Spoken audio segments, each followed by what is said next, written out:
Hello there. Let me tell you what I'm here to talk about. How can we make it more difficult for young working class musicians to create those epic American songs and stories that cause kids to save up for Stratocasters, to go on and play for thousands and make their mark upon American culture and the entire world? How do we do that? In an article by Mark Lieberman in Education Week on September 16th of this year, headlined Trump Administration Cancels Dozens More Grants Hitting Civics, Arts, and Higher Education, it reads, the Education Department has sent non-continuation notices to these grant recipients, saying that the projects no longer align with the administration's education policy, their focus on merit, fairness, and excellence. This was after having stopped $8 billion in Department of Education funds from going out in June of this year. And before that, putting the WWE lady in charge of a smackdown on the DOE. Right after that, right after he took over the building that used to have an East Wing office for the First Lady to protect such things from being sacrificed onto the altar of trickle-down economics. It's however worse than that, because not only are they looting the funds, but they are making, just buying a Stratocaster, that horn, that drum kit, that piano keyboard, oh Lord, that piano keyboard, considerably more expensive, be it for schools, parents, or even churches. Let me introduce myself. I'm Agolf Twiddler, a pseudonym that tends to get me into trouble, but there aren't many demagogues out there to poke fun at or to compare to. I've been a musician since I was a pup. From playing Baskin-Robbins ice cream tubs with Lincoln logs in my parents' basement table that was doubling as a drum rise while dressed up with white face paint like Peter Criss from Kiss. He was the cat. It's been close to 50 years since then, and some habits just don't break thanks to the muses. I studied under North Indian classical musicians from Punjab, the Ali Khan family, a master drummer from Ghana, Kwaku Dadi, as well as having a college education in music. I was playing in blues, rock, alternative, goth before they called it goth, trip-hop, techno, house, dub, reggae bands, and bars and venues before I could even get into them. I played at some pretty large gigs such as Lollapalooza, the subsequent Enid Festival, as well as many, many performances at Burning Man over the last 30 years. I play a bit of a long list of musical instruments, so here goes, and I'll try to make this as fast as possible.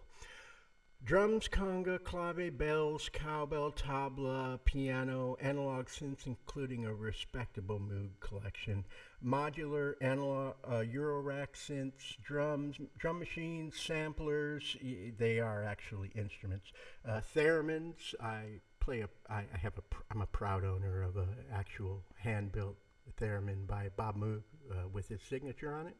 I'm very proud of that, as well as that Moog there with Bob's signature on it, one of only 200. VST virtual instruments in the DAW because I still haven't been able to afford an EMS VCS3. Electric and acoustic guitars, and yes, that is a Stratocaster, since I brought that up already. Bass, sitar, banjo, though it seems to always come out as desert music. Woodwinds, saxophones, flutes, recorders, clarinets, the double-reeded Shahnai of India, the didgeridoo of the Australian Aborigines, the jaw harp, and of course I sing. I've been lucky in my musical travels and obsessive in my collecting. So back to the current timeline. Last December, I was halfway through the purchase of a Behringer System 100 modular synthesizer, a group of modules that get a bunch of wires sticking out of them and intimidate other musicians. But they create spacey bleeps and chirps in a language only R2D2 could fathom. Since it was actually an ARP 2600, a semi-modular synthesizer that created his voice, And yes, I actually do have one of those.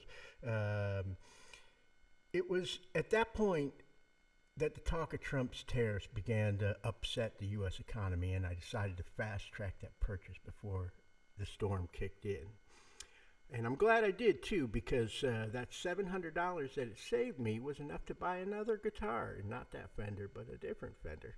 Uh, by March 14th, in 2025, Music Radar was printing articles like Matt Mullen's Behringer synths prices just rose by up to 70% in the U.S. and Trump tariffs to blame?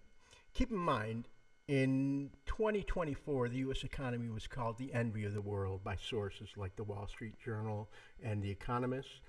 It's been a tough year for all of us since then. But I would like to talk about the effects it's had on musicians, and in particular, young musicians often struggling to eat and willing to work long hours to drink tickets in dive bars, or just not eating at all. I would also like to talk about American musicians' access to the tools of the trade, even how those tariffs have had a bad effect on some famously American instrument manufacturers like the Fender Guitar Company, uh, arguably the most American instrument maker of all time. And that's the point of this presentation, my background, and why it's causing the issue of importance enough for me to bring it up to you. The musical youth. When the Beatles revolutionized pop music, they were just kids from Liverpool playing in bars and happy to be watered by the tap. Yet by the time they parted ways in the early 70s, the industry had almost required you to do Beatles covers. They were pop music. It was Bunny Wailer who said, "You cannot go against the youth because the youth them strong." Today, young musicians and bands have to compete with DJs for the same time slots. And DJs don't even have to split the money they make by four. If there's four people in the band, it makes it very prohibitive to have larger bands. On December 3rd of 2025, the Peterson Institute for International Economics published an article that was titled "The Trade War's Hidden Victims: Beginner Musicians and School Music Budgets" by Cullen S. Hendricks, showing the level of reduction in instrument imports. It points out the largest import contractions have come in student-heavy categories like wind instruments, -20%, pianos, -20.3%, percussion, -11.3%, strings, -10.8%. Increased cost, reduced availability, and the price gouging in response to the situation by vendors. It's a very unfavorable situation for parents buying their kids a musical instrument, either for school or a garage band or the church, whatever. Cullen Hendricks accurately points out, if a school district beginner musician or a family cannot afford a foreign-made beginner horn or a violin or a guitar, they don't trade up to a U.S. substitute. They simply don't buy it at all, or they delay the purchase. Besides that, there's AI tech and how it's breaking the trade. With AI music, not only can AI replace live musicians who spent years learning the actual instrument, but a computer can do a studio's job mixing and mastering, and also cut the engineer's job out for an MP3 product that pales in comparison to the quality of a well-done recording. With MP3 as a standard, it's no longer a question of audiophile sound quality. So why would people need to spend $2,500 a day at a studio rental?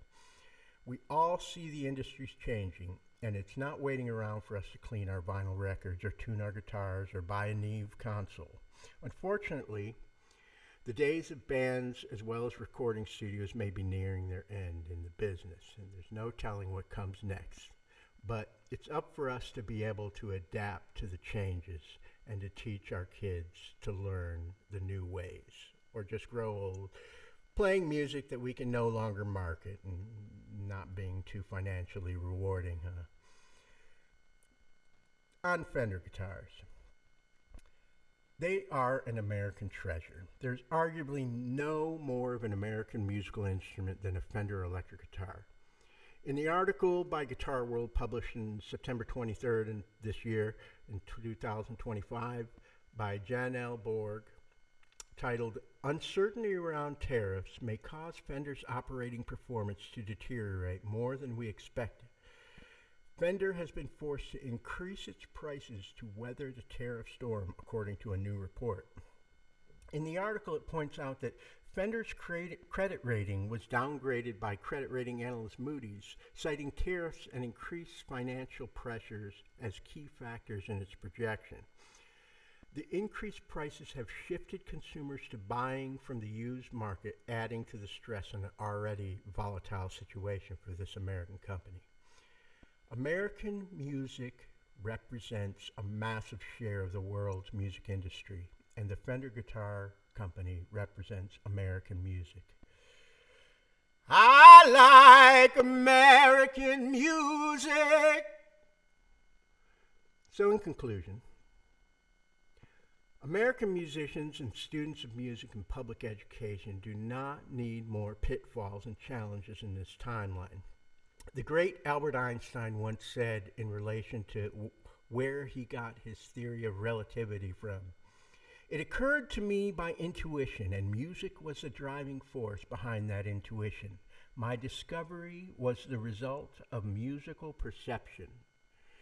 We can't let the people who would stop Louis Armstrong from singing in whites-only venues, or the people who would prevent Einstein from entering the country because of his religion, or the people who think that music doesn't matter from ending it in our schools. We wouldn't be the America we know without the music we hear and create.